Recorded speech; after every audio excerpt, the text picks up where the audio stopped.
এই মুহূর্তে দর্শক বন্ধুগণ, প্রথম আমরা জনমত সমীক্ষা দেখাতে চলেছি যে বুথ ফেরত সমীক্ষা এই রবিবারের দিনেই, কার্যত ছুটির দিনেই।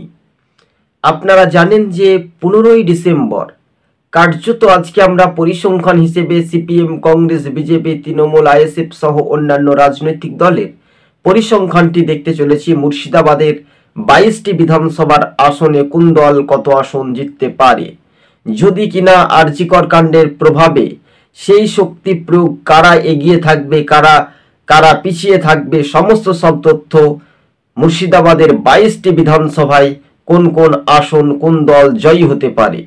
সিপিএমের যেহেতু নবগ্রাম, জলঙ্গি, এছাড়াও আমরা যদি দেখি তাহলেও এক কথায় বলা যেতে পারে যে ডোমকলের মতো ভগবান গোলা জায়গার বিধানসভার মতো তাদের কিছুটা ভোটের ফ্যাক্টর ব্যাপকভাবে তারা উন্মাদনা, এবং সেখানে সিপিএম কংগ্রেস সেই রকম কি বাজিমাত করতে পারবে 22টি বিধানসভায়।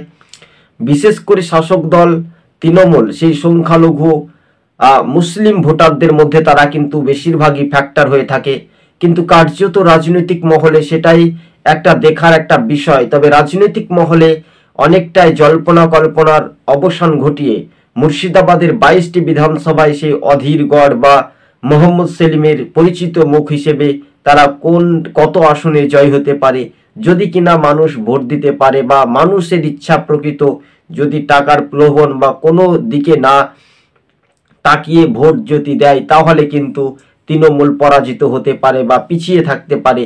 এটাই পরিসংখ্যান বলছে, এমনটাই সম্ভাব্য না। তবে জনমত সমীক্ষা 2026-এ বাংলার মসনদ 148টি আসন কম করে তো পেতেই হবে 294টি বিধানসভা আসনের মধ্যে। এবার যে ম্যাজিক ফিগার, সেই ম্যাজিক ফিগারে মুর্শিদাবাদের ধারে কাছে এবার কি তৃণমূল না কংগ্রেস না সিপিএম, যদি কিনা বাম কংগ্রেস আলাদাভাবে লড়াই হয়, তবেও কিন্তু মুর্শিদাবাদে 22-এর মধ্যে একেবারে টক্কর দিতে চলেছে শাসক দল তৃণমূলের সঙ্গে।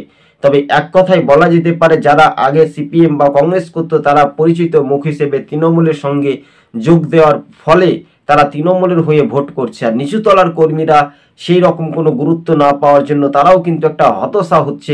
এমনটাই সবুজবঙ্গ নিউজ আপনাদের সঙ্গে আমরা জানাচ্ছি। তবে অধীরের 60টি বিধানসভার মধ্যে বহরমপুর এছাড়াও একটা ফ্যাক্টর হওয়ার চান্স, সেই চান্সটা কতটা লালুগোলা এবং লোকসভা নির্বাচন নিরিখে সেটাই যদি ভোট হয় সেটা কিন্তু আলাদা নিয়মে। তবে এবার মুর্শিদাবাদের 22টি বিধানসভার মসনদ কোন দল কত আসনে পাবে সেটাই ভোটারদের ওপর নির্ভরশীল করবে। সবুজবঙ্গ নিউজ প্রথম থেকে শেষ পর্যন্ত দেখবেন। চ্যানেলে নতুন হলে অবশ্যই সাবস্ক্রাইব করে সঙ্গে থাকবেন।